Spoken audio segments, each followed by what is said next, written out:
hadir. Terima kasih juga saya ucapkan kepada para peserta yang sudah menyempatkan hadir. Dan tak lupa saya ucapkan terima kasih juga kepada para panitia yang sudah berjibaku untuk menyukseskan acara kita pada malam hari ini. Saya, Anissa Juniarti, sebagai moderator pada acara kita malam hari ini, dengan narasumber yang luar biasa, yaitu Ibu Ike Utianingsi, SPSI MA, selaku Koordinator Teman Baik, dengan materi yang berjudul Sosialisasi Konseling, Peran Penting Konseling dalam Pembangunan Zona Integritas di Fakultas. Namun sebelum itu, saya persilakan terlebih dahulu kepada Ibu Sekretaris kita, Ibu Sekretaris Prodi kita, yaitu Ibu Sarah Afifah MA, untuk memberikan kata sambutan, sekaligus membuka acara kita pada malam hari ini. Kepada Ibu dipersilahkan. Baik, terima kasih. Anissa ya moderatornya ya.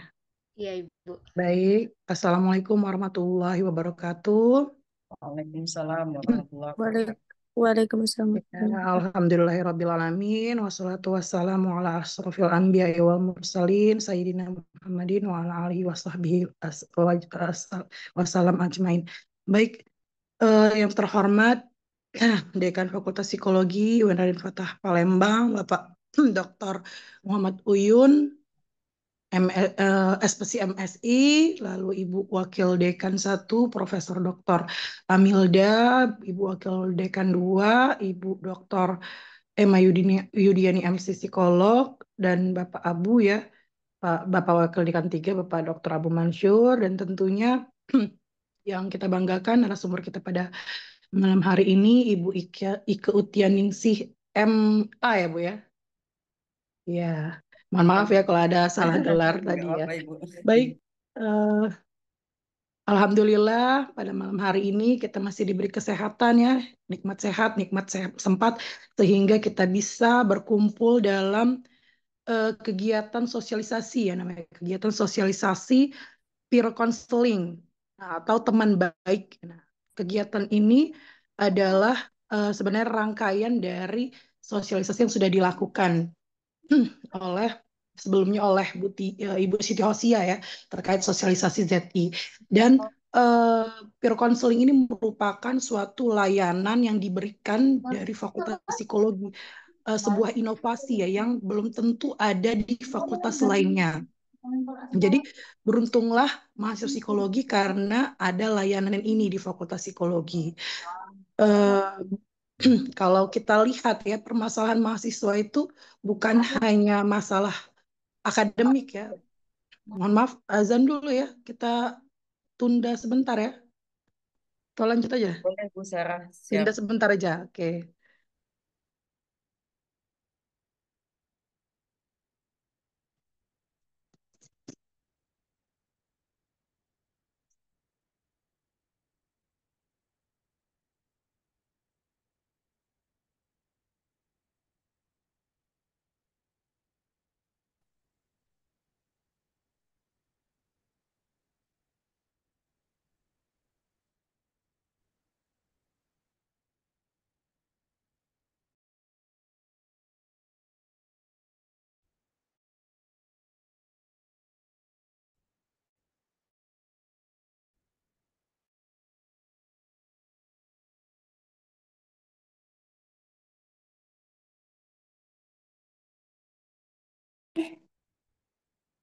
Recording in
Kak, gimana pandanginnya?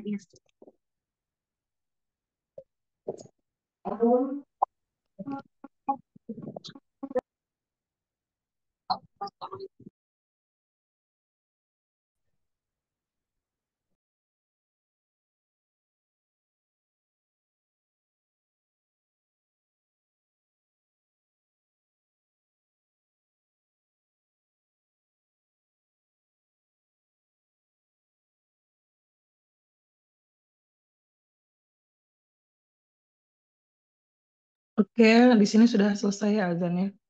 Baik, kita lanjut lagi. Jadi masalah mahasiswa itu bukan hanya masalah akademik ya. Kalau masalah akademik itu seperti misalnya nilai ya, IPK turun gitu, motivasi belajar, prestasi belajar dan lain-lain. Jadi permasalahan mahasiswa yang banyak di lapangan itu, terutama mahasiswa-mahasiswa yang telatnya lulusnya itu adalah kebanyakan itu adalah masalah non akademik ya. Nah, adanya apa peer counseling ini, konseling teman baik ini sebuah apa angin segar ya bagi fakultas kita dan tentunya ini sangat membantu permasalahan-permasalahan yang non akademik yang nanti akan berefek juga ke akademik gitu. Nah, selain adanya layanan konseling juga kita ada layanan di bawah itu ya. Kalau kalian lihat X banner itu ada layanan aduan ya. Layanan aduan yang kebetulan itu dipegang oleh Ibu Dini ya. Misalnya kalian menemukan dosen atau apa tendik ya tenaga kependidikan staff gitu yang melakukan pemungutan liar ya atau sogo atau gratifikasi itu bisa kalian adukan di layanan aduan. Nah, sedangkan kalau layanan konseling ini fokusnya ke masalah-masalah yang non akademik, yang psikologi seperti itu. Nah, untuk nanti programnya bagaimana alurnya, pendaftarannya, terus syarat-syaratnya apa saja, itu nanti mungkin akan dijelaskan lebih detail oleh Bu Ike Utia ya selaku juga sebagai koordinator dari peer counseling ini atau layanan teman baik ini. Dan tadi Ibu ingatkan bahwa layanan konseling ini tidak ada di fakultas lain, mungkinnya tidak ada di fakultas lain. Jadi suatu kebanggaan tersendiri karena kita punya layanan ini gitu. Dan ini juga merupakan eh, bagian dari inovasi kita untuk mencapai wilayah birokrasi bebas dari korupsi dan wilayah birokrasi bersih melayani gitu ya. Jadi untuk peningkatan pelayanan kita terutama kepada customer kita dalam hal ini adalah mahasiswa gitu. Ibu harap kalian nanti akan memperhatikan materi yang disampaikan oleh Ibu Ike dengan baik. Kalau perlu dicatat ya, apa saja yang disampaikan, bagaimana alurnya, tadi kan bagaimana langkah-langkahnya dalam mengadu, melalui media apa saja kalian bisa melakukan aduan atau mendaftarkan diri untuk program konseling ini. Nah, itu nanti akan dijabarkan lebih detailnya oleh Ibu Ike Utia selaku juga koordinator dari kegiatan program ini. Gitu ya. Baik, sebelum kita masuk ke materi yang nanti akan disampaikan oleh Ibu Ike Utia, sorry, kita buka dulu kegiatan sosialisasi ini, sosialisasi berkonseling dengan bersama-sama melafazkan basmalah, Bismillahirrahmanirrahim. Baik, mungkin itu saja yang Ibu bisa sampaikan. Kurang lebihnya Ibu mohon maaf. Kepada Allah Ibu mohon ampun. Wassalamualaikum warahmatullahi wabarakatuh. Waalaikumsalam. Waalaikumsalam warahmatullahi wabarakatuh. Baik, terima kasih. Baik, terima kasih kepada Ibu Sarah atas kata sambutannya.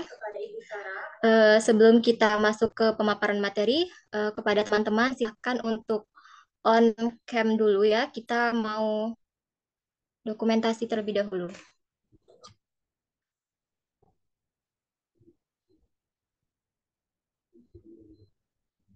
Sudah? Iya. Oke, semuanya on cam. 1, 2, 3. Slide kedua. 1, 2, 3.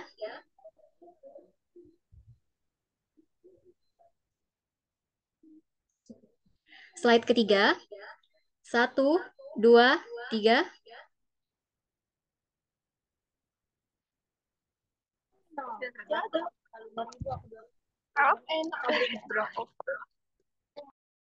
Slide keempat. 1, 2, 3. Oke, slide kelima. 1, 2, 3.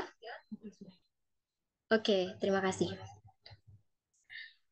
Baik, sebelum masuk ke pemaparan materi, saya pengen cek sound dulu nih. Halo teman-teman semua. Halo. Halo. Hai. Halo. Hai. Halo, Kak. Halo. Halo. Oke, selamat malam. Malam. Malam, Kak. Malam. Malam, Kak. Malam, Ibu. Oke, kayaknya udah pada siap ya untuk mendengarkan pemaparan materi dari narasumber kita pada malam hari ini. Baik, mungkin langsung saja pemaparan materi kepada Ibu Ike Utianingsi, SPSI MA, dipersilahkan.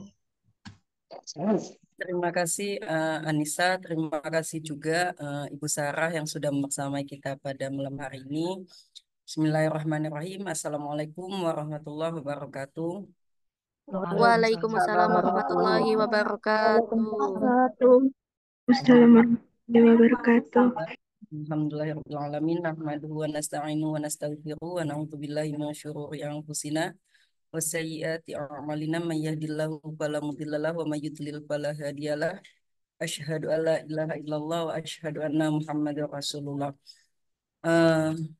Yang saya hormati Dekan Fakultas Psikologi Bapak Dr. Muhammad Uyun MSI, Wakil Dekan 1 Prof. Amilda, Wakil Dekan 2 Ibu Dr. Emma Yudiani MSI Psikolog, Wakil Dekan 3 Bapak Dr. Haji Abu Mansur, Kaprodi terbaru kita ya, selamat kepada Ibu Sarah Afifah.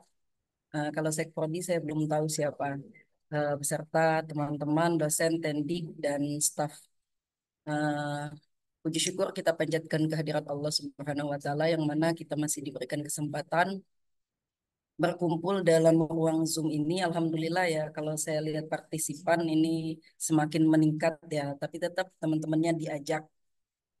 Salawat beserta salam tidak lupa saya haturkan kepada junjungan kita, baginda kita yang mulia Nabi Muhammad SAW yang syafaat dari beliau selalu kita nantikan hingga yaumil qiyamah kelak. Nah, pada malam hari ini saya mau share screen dulu ya, biar kita sama-sama enak. Terlihat dengan kalian semua di sana? Terlihat, Bu. Terlihat, Bu. Terlihat, Bu. Alhamdulillah. Hari ini saya akan memberikan sebuah materi tidak lain dan tidak bukan dalam rangka dan tujuan kita ataupun adik-adik, teman-teman maupun saya untuk mengenal kenapa sih harus ada seminar ini atau sosialisasi ini. Karena salah satunya yang sudah disebutkan Ibu Sarah bahwa konseling ini masuk dalam program inovasi ya di zona integritas. Nah, sebelum kita memasuki yang lain, kalian harus tahu dulu Apa itu zona integritas? Oke, bentar ya.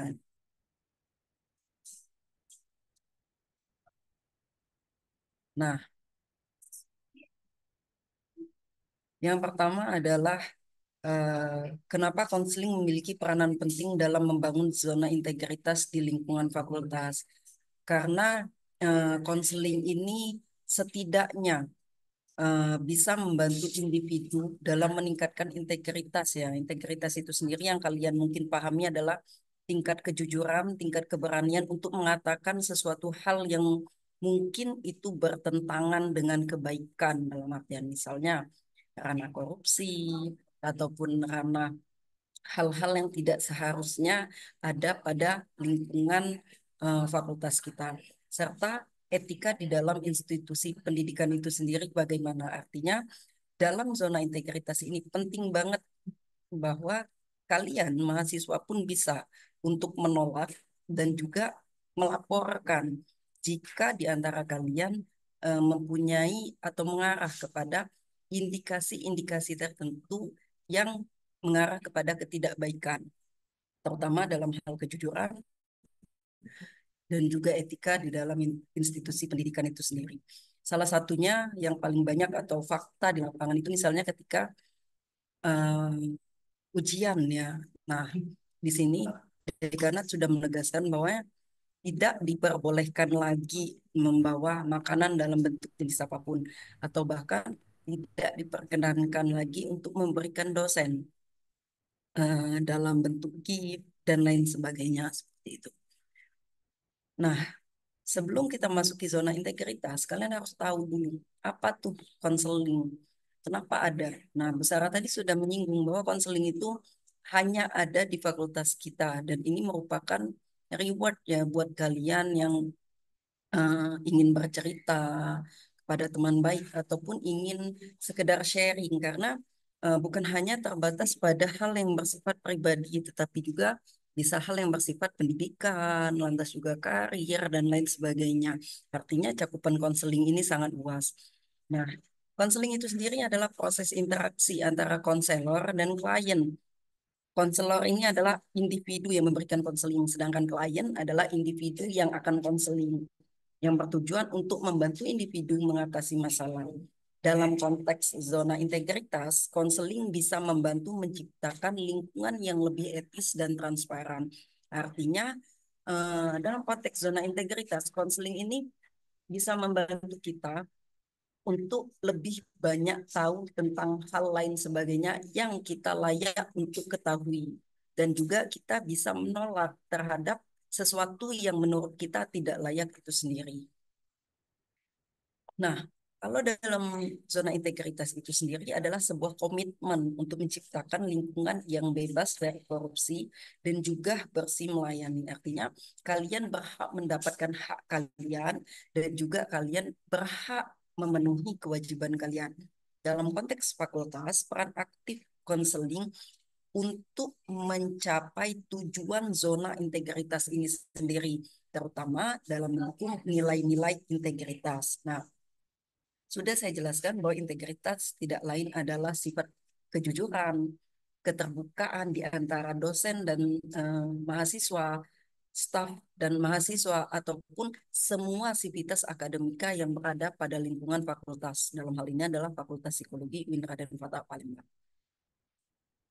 Nah, zona integritas adalah area yang menjamin integritas dan transparansi dalam pelayanan publik, mencakup upaya untuk mengurangi korupsi dan meningkatkan akuntabilitas di lingkungan fakultas. Artinya, bahwa tatkala kalian udah paham konsep zona integritas itu sendiri, dan juga kalian paham bahwa ada konseling di fakultas, kalian akan bisa mulai mekanisme sistem apapun yang mengarah kepada apa yang seharusnya yang dilakukan oleh kalian, apa yang direncanakan oleh kalian, dan juga tidak lain dan tidak bukan untuk mendukung tujuan yang kalian harapkan itu sendiri, yakni eh, terselesaikannya proses belajar mengajar di lingkungan sivitas akademika dengan baik ya. Artinya tanpa ada tekanan, tanpa ada paksaan, dan juga kalian bisa mengutarakan Nah, adapun tujuan konseling yaitu membangun kesadaran dan juga pemahaman tentang pentingnya zona integritas. Artinya, dari kalian berusaha untuk bercerita, oh, zona integritas ini ternyata penting loh untuk diri aku sendiri supaya aku tidak merasa tertekan, misalnya saya tidak merasa punya beban atau saya merasa bisa lebih untuk mengatakan tidak pada suatu hal yang mungkin itu menurut kita tidak sesuai. Nah, ini juga berfungsi untuk memberikan dukungan kepada individu dalam mengatasi tantangan yang mungkin mereka hadapi dalam menerapkan prinsip-prinsip kejujuran. Dalam hal ini, kejujuran dan berani berperilaku tegas akan kebenaran. Nah, artinya eh, dari kalian paham bahwa adanya zona integritas, kalau kalian nggak enak buat bercerita kepada orang lain dalam artian takut dengan dosennya, kalian boleh banget untuk konseling. Kalian boleh banget bercerita kepada teman baik. Kalau dalam urutan bangku mahasiswa ya. Nah, pada konseling di Fakultas Psikologi ini ada namanya teman baik. Nah, teman baik ini adalah salah satu inovasi yang ada pada zona integritas untuk mewujudkan hal ini. Artinya tidak perlu takut loh bahwa boleh bercerita. Kalau kalian menemukan dosen yang memaksa kalian untuk membeli buku atau memaksa kalian untuk mengupload jurnal, padahal jurnal itu tidak pada eh, apa tempatnya dalam artian bukan jurnal yang memang benar-benar jelas. Nah, ini sah-sah saja kalau kalian tidak berani untuk bercerita pada dosen itu sendiri ataupun pada orang lain. Dalam hal ini Civitas Akademika.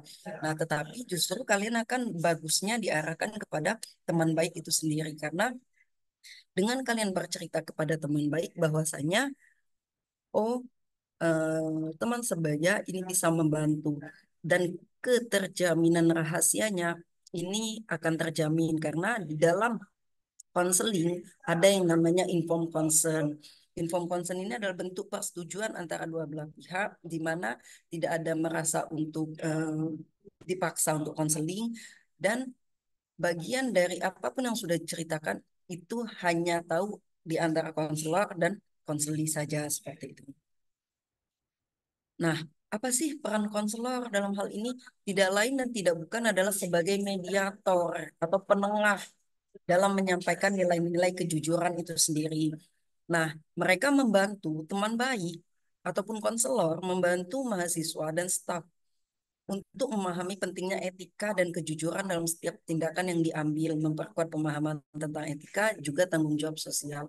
Artinya, kalau kalian bercerita kepada teman baik, kepada konselor, kalian akan ditengahi oleh konselor itu sendiri, di mana kalau emang yang kalian ceritakan itu adalah tidak seharusnya dilakukan oleh pihak-pihak atau oknum tertentu, maka konselor akan berusaha untuk menengahi terutama dalam hal nilai-nilai kejujuran, di mana kejujuran dalam zona integritas itu sendiri harus tetap dijunjung. Nah, kalau kita emang ingin mendapatkan predikat wilayah bersih dari korupsi itu sendiri atau wilayah bersih birokrasi melayani. Nah, apa sih bagiannya antara konselor dan mahasiswa yang bisa dilakukan ketika mahasiswa bercerita?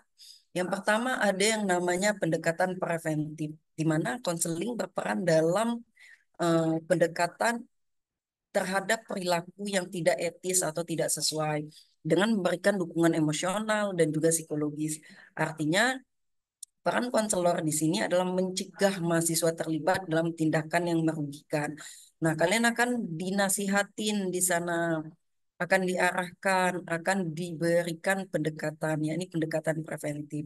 Nah, sedangkan dukungan untuk mahasiswa dari konseling akan memberikan dukungan bagi mahasiswa yang mengalami tekanan yang sudah saya contohkan tadi, misalnya kalian tertekan disuruh beli buku, padahal sebenarnya beli buku itu nggak wajib, gitu kan. Nah, artinya konselor itu bisa memberikan dukungan ini dengan mengatasi masalah pribadi juga. Artinya dari dukungan konselor, mahasiswa akan lebih mampu berperilaku sesuai dengan nilai-nilai kejujuran yang diharapkan. Artinya bahasa lainnya adalah keterbukaan dari mahasiswa itu sendiri untuk berani mengatakan jujur dan berani mengatakan tidak. Nah, hubungannya antara kolaborasi dan fakultas tidak lain dan tidak bukan eh, baik konselor maupun fakultas itu bekerja sama. Intinya seperti sosialisasi yang saat ini sedang terjalin. Ini adalah bentuk dari rancangan program yang saya selaku koordinator itu sangat mendukung kejujuran itu sendiri dan menciptakan lingkungan belajar yang positif. Artinya, tatkala integritas ini sudah dijunjung, sudah dilakukan, sudah diaplikasikan dan kita ini akan menciptakan lingkungan belajar yang positif. Akibatnya apa? Mahasiswa nyaman, mahasiswa tidak takut, dan mahasiswa justru lebih terbuka lagi kepada dosen, kepada teman-teman yang lain, atau bahkan mahasiswa tidak takut untuk datang ke kampus seperti itu. Oke, demikian yang bisa saya sampaikan untuk pemaparan sosialisasi zona integritas pada peran penting konselor ini. Jika ada yang ingin bertanya, dipersilakan. Baik, terima kasih Ibu atas pemaparan materinya. Jadi dapat kita simpulkan bahwasannya di fakultas kita ada program layanan teman baik peer counselor, yang mana mahasiswa fakultas psikologi dapat melakukan konseling sebaya terkait apapun masalahnya dan tidak dipungut biaya. Baik, karena pemaparan materi sudah selesai, sekarang saatnya saya membuka sesi diskusi tanya jawab. Bagi teman-teman yang ingin bertanya, saya beri kesempatan untuk 3 orang penanya. Teman-teman bisa langsung raise hand ataupun bisa menuliskan pertanyaannya di kolom chat. Oke, Andi, saya sedikit menambahkan ringkasan dari Anis tadi bahwasanya intinya adalah dengan zona integritas, diterapkannya zona integritas, mahasiswa bisa berkata dan juga berperilaku untuk jujur, terbuka, dan juga tidak ada unsur paksaan. Artinya, kalau ingin mengadu, kalau menemukan hal-hal yang dirasa tidak baik, itu sangat bisa. Jangan pernah takut, oke? Baik Ibu, terima kasih. Ini saya Silakan. lihat nih ada dari Alfiana Zahara. Oke, saya mau tanya dulu Alfiana, kamu semester berapa ya? Untuk sekarang semester 5, Bu, saya, Bu. Oke, untuk pendaftaran sebagai peer counselor itu sedang berproses dibuka, lebih kurang dalam beberapa hari ke depan atau di minggu depan mungkin sudah dibuka sama teman-teman teman baik. Tetapi ada syarat tertentu. Yang pertama syaratnya adalah mahasiswa semester 5. Yang kedua minimal nilai B. Dan yang ketiga adalah siap memenuhi komitmen itu. Baik, Bu. Terima kasih, Bu. Oke, yang lain silakan Nis kalau ingin bertanya. Silakan. Ya baik Ibu. Silakan bagi teman-teman yang ingin bertanya. Boleh langsung raise hand atau menuliskan pertanyaannya di kolom chat. Yang tidak paham boleh banget bertanya ya. Jangan pernah takut ya nak ya.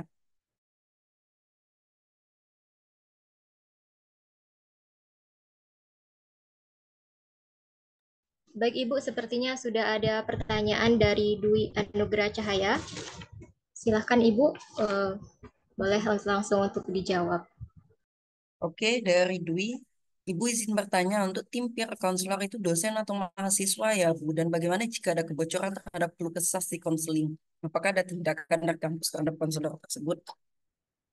Yang pertama, tim peer counselor itu ada dosen. Dalam hal ini adalah core-nya saya sendiri.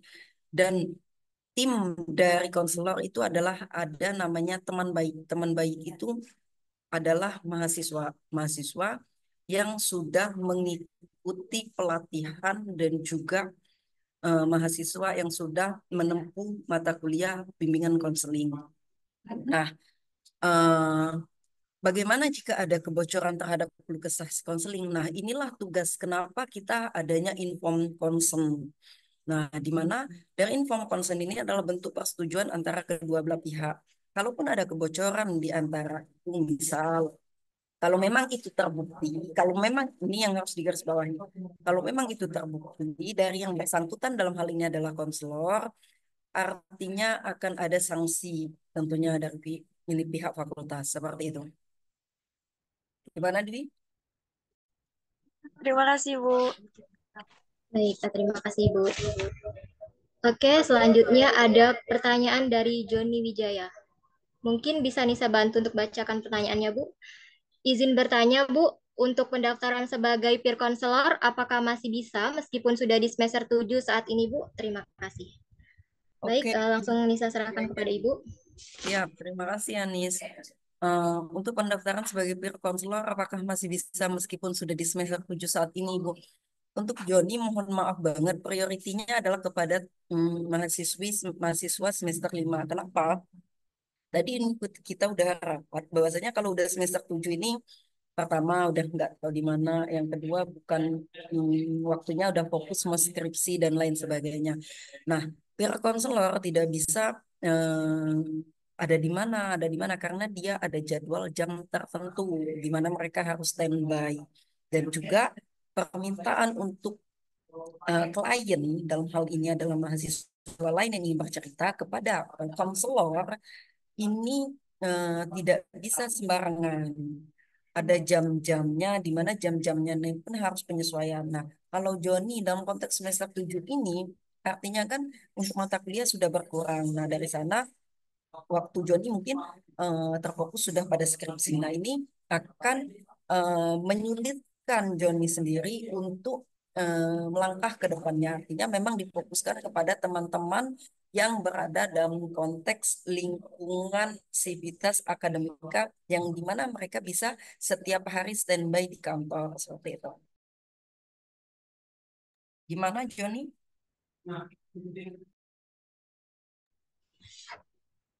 Bagaimana Joni? Apakah sudah bisa dipahami atau masih ingin ada yang ingin ditanyakan?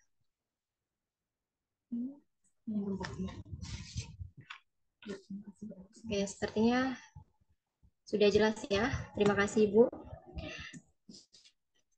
Sudah ada 3 pertanyaan Ibu. Apakah masih dibuka sesi tanya jawab untuk bagi Boleh teman-teman nih, yang ingin bertanya? boleh kalau yang terkait dengan zona integritas ya Nis sama Ya, teman baik boleh atau konseling. baik. Terima kasih Ibu. Baik, kepada teman-teman yang ingin bertanya lagi, dipersilahkan. Masih dibuka sesi tanya jawab.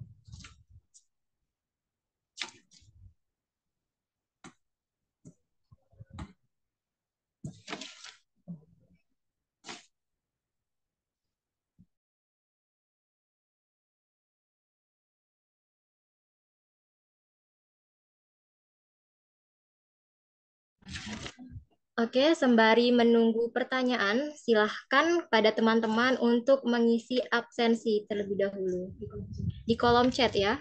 Terima kasih.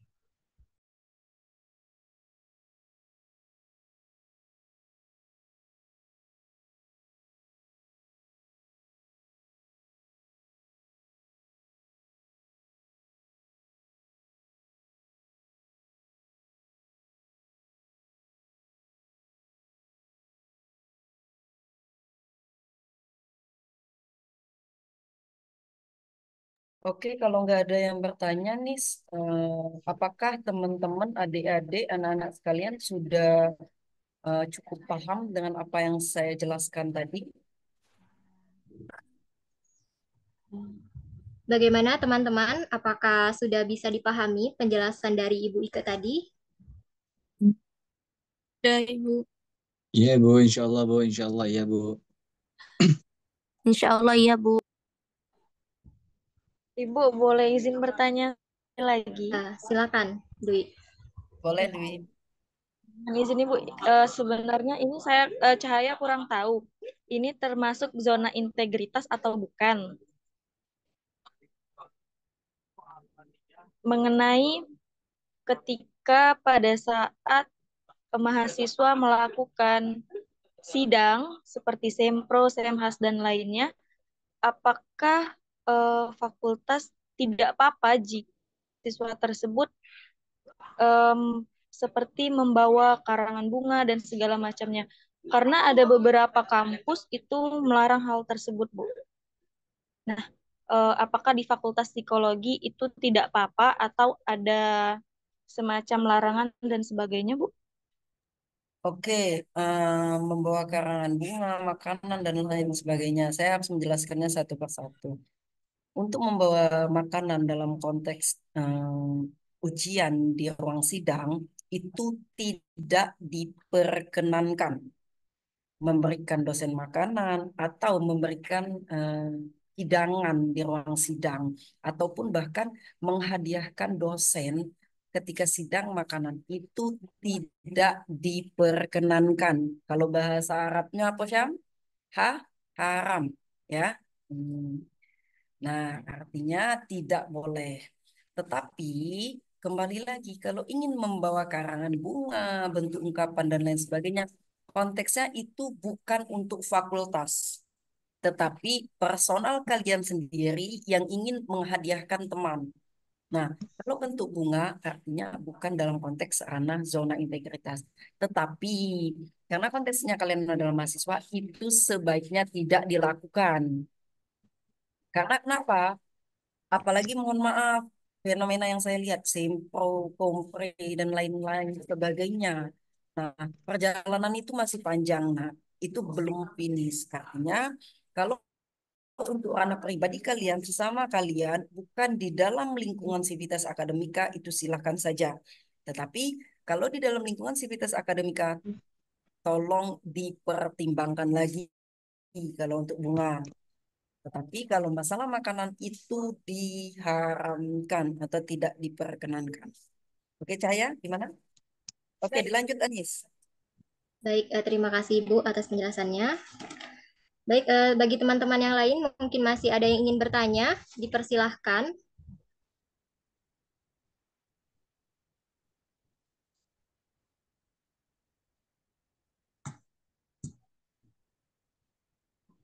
Oke, silakan kunjungi teman IG-nya teman baik ya, adik-adik semua.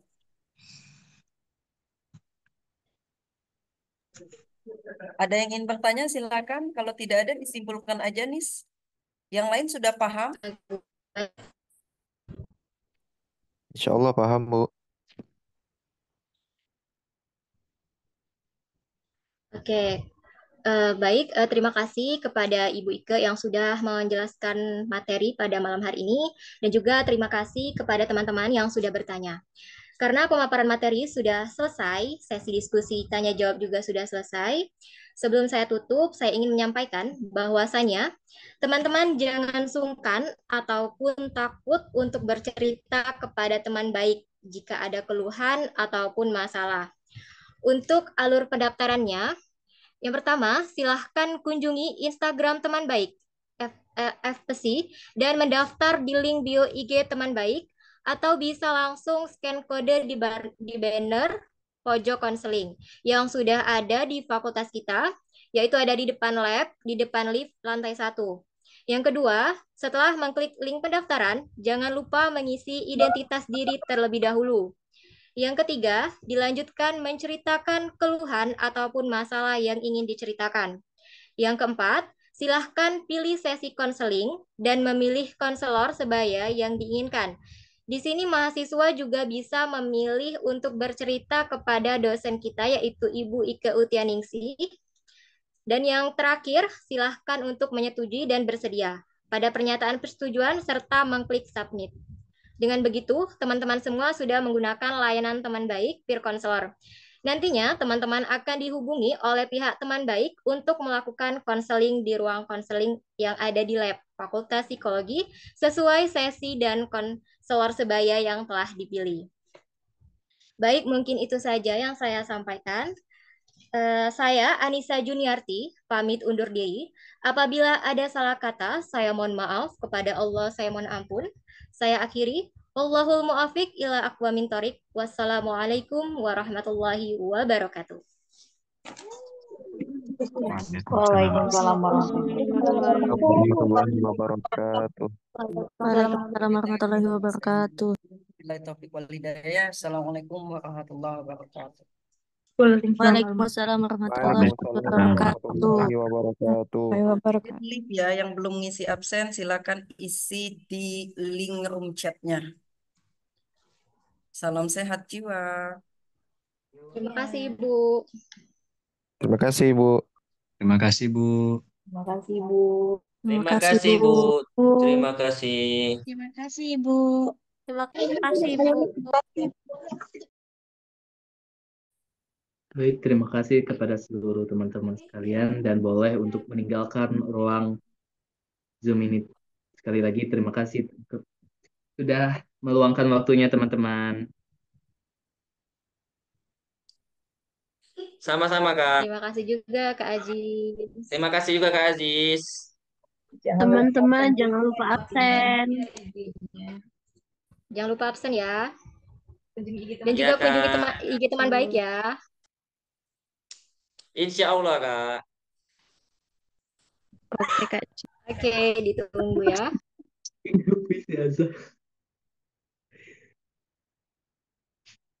Ya, selesai kok adalah recordnya. Terima kasih, Kak Aziz. Terima kasih, Kak Anissa. Oke, sama-sama. Terima kasih Kak Aziz. Terima kasih, Kak Aziz. Kak Aziz ganteng. Sampai lo nggak mute. Lo nggak mute dari tadi.